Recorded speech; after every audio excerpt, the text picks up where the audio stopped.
Olá, tudo bem? Eu sou o professor Charlie e a aula de hoje é sobre adjetivo. Vamos lembrar que as palavras da língua portuguesa, dentro do ponto de vista da morfologia, elas são divididas em classes. Então, eu posso dizer para você que a aula de hoje é sobre a classe dos adjetivos, ou seja, um grupo de palavras que tem uma função muito específica. Para as palavras fazerem parte de um grupo, elas precisam ter características em comum. No caso do adjetivo, a gente chama de adjetivo a palavra que tem a função de caracterizar. Por que eu vou chamar muita atenção para a palavra característica? Porque para muita gente adjetivo é só qualidade, né? Quando uma pessoa aprende, o que é o adjetivo? É uma qualidade. Bom, o adjetivo é uma característica, é um atributo. É um nome que você dá a algo para exatamente caracterizá-lo, especificá-lo melhor. Se eu digo, por exemplo, que hoje eu estou alegre. Esse alegre aí, ele está dentro da minha frase para dar uma característica de uma pessoa, de um ser humano, para mostrar algo específico, um atributo. Quando eu digo que o meu livro é um livro de inglês, essa composição de inglês torna esse livro algo específico, caracteriza esse livro e o diferencia de outros. Por isso que eu também vou chamar essa expressão de inglês de uma expressão adjetiva.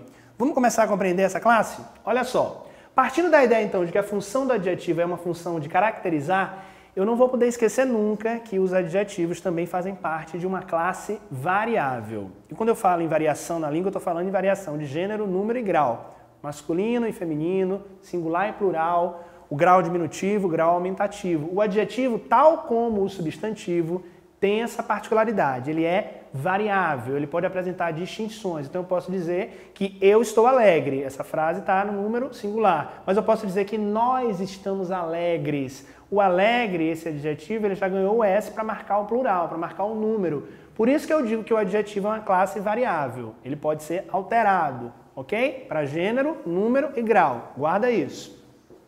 Existem diferentes tipos de adjetivo. Eu tenho o adjetivo uniforme, que é uma palavra que eu só posso usar, só existe uma forma de utilizá-la, por isso que ela é uniforme. Então, por exemplo, se eu tenho a palavra cruel, cruel é um adjetivo, né, uma característica negativa, olha aí para você não achar que o adjetivo é só qualidade, é só coisa boa. Não, o adjetivo também é uma marca, uma característica negativa.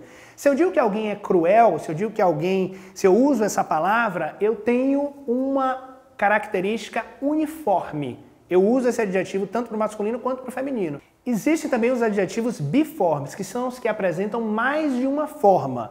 Por exemplo, o adjetivo bondoso, que ele é usado para o masculino, e o adjetivo bondosa, que é utilizado para o feminino. Então, se eu posso utilizar mais de uma forma para esse adjetivo, ele se torna um adjetivo biforme, ok? Guarda isso. Um outro tipo de adjetivo muito comum é o adjetivo pátrio, também chamado de gentílico. Que adjetivo é esse? É o adjetivo que marca a nacionalidade, a origem de algo. Nós compomos o povo brasileiro. Brasileiro é um adjetivo pátrio. Assim como eu posso dizer, por exemplo, que eu estou aprendendo algo da cultura francesa. Francesa é um adjetivo pátrio, marca a origem, ok? Então sempre que a gente falar de origem, de nação, esse adjetivo vai ser chamado de pátrio ou de gentílico. O adjetivo ele também pode vir expresso por meio de locuções. Quando se falar em locução na língua portuguesa, lembra sempre que vai ser um nome formado por mais de uma palavra. Então, quando eu tiver uma locução adjetiva, significa que eu vou ter pelo menos duas palavras que juntas estão funcionando como adjetivo. Quer ver um exemplo? Eu posso dizer que esse jornal, vamos imaginar que eu estou lendo um jornal, eu digo, eu estou lendo o Jornal da Tarde. Esse jornal da tarde, essa expressão da tarde, essas duas palavrinhas, essa preposição da e esse substantivo tarde, eles colocam para mim uma nova característica do jornal. Esse jornal não é um jornal qualquer, é o Jornal da Tarde. Eu teria o adjetivo vespertino para falar de tarde também, mas a expressão da tarde tem valor de adjetivo, ou seja, a função dessa expressão é caracterizar o substantivo. Quer ver um outro exemplo? Se eu digo para vocês que a gente vai exibir um programa feminino, ou seja, um programa com características voltadas para esse público, ok? Essa palavra feminino é uma característica do programa, assim como eu poderia dizer que é um programa de mulheres. Esse de mulheres compõe uma característica desse programa, por isso que essa locução adjetiva, ela tem a mesma função do adjetivo, que é caracterizar. A diferença é que a locução é formada por mais de uma palavra, ok? Sempre que eu tiver mais de uma palavrinha com essa função, é uma locução adjetiva. Guarda isso. Bom, será que é só isso? O adjetivo só tem essas funções, só tem esses tipos? Não, né? Existem graus de adjetivo e eu preciso aprender esses graus, porque esses graus eles são manifestos de forma muito própria na língua portuguesa e gera muita dúvida, especialmente o grau comparativo, porque existem 3 tipos de graus comparativos. Vamos aprender cada um deles com calma, ok? Quando eu estiver falando de comparação, geralmente eu vou estar comparando um elemento com outro. Então pensa comigo, o primeiro grau comparativo é o grau comparativo de superioridade, ou seja, eu vou comparar elementos e um desses elementos é melhor que o outro. Então se eu digo que a aula de história é mais interessante que a aula de geografia, eu estou comparando a aula de história com a de geografia, ó, grau comparativo. Só que eu estou dizendo que a aula de história é mais interessante, ou seja, eu estou colocando essa aula num degrau muito maior. Eu estou dando um ar de superioridade. O comparativo de superioridade é marcado por essas palavrinhas, como mais, como melhor, quando eu estou usando distinções que marcam a superioridade de alguém. Então vamos lembrar disso. Outro exemplo, o dia de hoje está mais quente que o dia de ontem. Eu estou usando aí, ó, mais, estou dando uma característica maior, superior ao adjetivo quente. Lembra disso, superioridade está sempre estabelecendo essa relação, ok? Lembra do mais que vai te ajudar. A inferioridade é o oposto, é quando eu uso geralmente a marcação com o menos, ok? Então, o professor está menos satisfeito com a turma A em relação à turma B. Então, eu estou menos satisfeito com a turma A do que com a turma B. Olha o menos, olha a marcação de uma característica, olha a marcação de um atributo, que são palavras-chave para a gente lembrar o que é o adjetivo. Quando eu uso o menos satisfeito, eu já estou colocando numa escala de comparação um pouco abaixo, estou colocando de forma inferior. Então, esse é o comparativo de inferioridade, ok? Lembra do menos, isso vai te ajudar. O comparativo de igualdade, ó, ele coloca os dois elementos nas mesmas condições.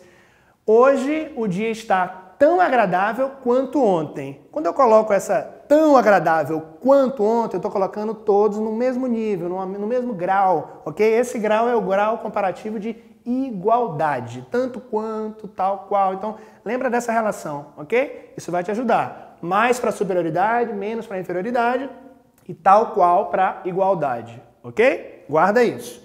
Bom, e quando eu quero comparar um elemento com todos os outros, porque perceba, até aqui eu estou comparando 2 elementos, né? Eu estou dizendo que uma aula é mais interessante que a outra, uma aula é menos interessante que a outra, uma aula é tão interessante quanto a outra. Aqui eu estou comparando 2 elementos, mas a língua me permite também comparar um elemento com todos os outros, mostrar a distinção, que a característica desse elemento ela é muito forte. É aí que eu estou me referindo agora ao grau superlativo, ou seja, eu vou comparar um elemento com todos os outros e dar uma distinção muito forte. Existe o superlativo sintético e o superlativo analítico. O sintético ele vai ser fácil de a gente guardar porque ele vai usar uma terminação muito comum, que é o íssimo, o íssima. Então, se eu digo que eu estou felicíssimo, olha que exagero, olha que marcação. Não é só um exagero, é o que a gente chama de ênfase. Eu estou querendo dar uma ênfase a esse adjetivo. Então, se eu estou felicíssimo, só a palavra feliz não transmite a mensagem comunicativa que eu quero transmitir. Nunca se esqueça que a gente usa as palavras para transmitir uma informação, ok? A gente está se expressando, a gente está comunicando algo. Então, se eu digo que eu estou felicíssimo, esse íssimo marca uma intensidade, uma ênfase. Então, eu chamo esse grau de superlativo absoluto sintético. Existe também o superlativo analítico. Como é que esse analítico ele é marcado? Ele é marcado com algumas palavras que vão distinguir, que vão marcar a intensidade. Se eu digo, por exemplo, que eu estou muito feliz, bastante feliz, aí eu tenho uma palavra que se associa ao adjetivo para marcar o superlativo. Então, o sintético, a palavra inteira já está ali pronta com essa terminação do íssimo, do íssima. Já o analítico, eu preciso de um marcador da intensidade. Hoje estou bastante feliz. Bastante feliz. Houve uma marcação aí. Com essa marcação não deixou de ser superlativo, mas virou um tipo de superlativo analítico. Ok? Vamos ver no contexto? Vamos ver como é que os adjetivos estão dentro das orações, dentro das frases, dentro dos textos? A escola franco-brasileira, onde Tatiana estuda, tem uma qualidade belíssima. Olha só, o adjetivo ele vai caracterizar um substantivo, ok? A função dele é caracterizar algo, caracterizar um nome, caracterizar uma outra coisa. As características vão estar presentes em relação a outros nomes. Olha só dentro dessa frase. A escola franco-brasileira. Franco-brasileira não está aqui à toa. A função desse termo, que é um adjetivo composto, porque é formado de duas palavras separadas com um hífen, escola franco-brasileira, eu tenho um adjetivo composto no feminino. Por que no feminino? Porque tem que concordar com o substantivo ao qual ele se refere. Lembra que eu falei que é variável? Essa classe é variável, ela muda. Por que que aqui é franco-brasileira? Porque concorda com o substantivo escola. Escola franco-brasileira. É uma característica desta escola. Podia ser uma escola bilíngue. Essa palavra bilíngue seria, no caso, o adjetivo. O termo bilíngue. Onde Tatiana estuda tem uma qualidade belíssima. Aqui eu quis marcar para vocês o superlativo de qual tipo? Quem lembra? Sintético, porque ele está marcado pela terminação, ó, belíssima. Eu poderia dizer bastante bela, já seria um superlativo analítico. Mas aqui eu quis usar o substantivo sintético para marcar para você que é muito comum. As pessoas gostam de usar o superlativo sintético para marcar a ênfase em uma informação. Então perceba, nesse contexto aqui a gente já encontrou alguns adjetivos e a gente utiliza os adjetivos o tempo inteiro para caracterizar, para marcar algo. Então, lembrem-se de que se trata de uma classe muito importante para expressar atributos, qualidades, defeitos, características, e a gente faz isso o tempo inteiro na língua. Só que agora você já sabe que o nome disso não é simplesmente característica, não é simplesmente qualidade. Essas palavras compõem o grupo dos adjetivos, ok? Cuja função principal é expressar características. Esse foi o tema da aula de hoje, ok? Adjetivo. Muito obrigado.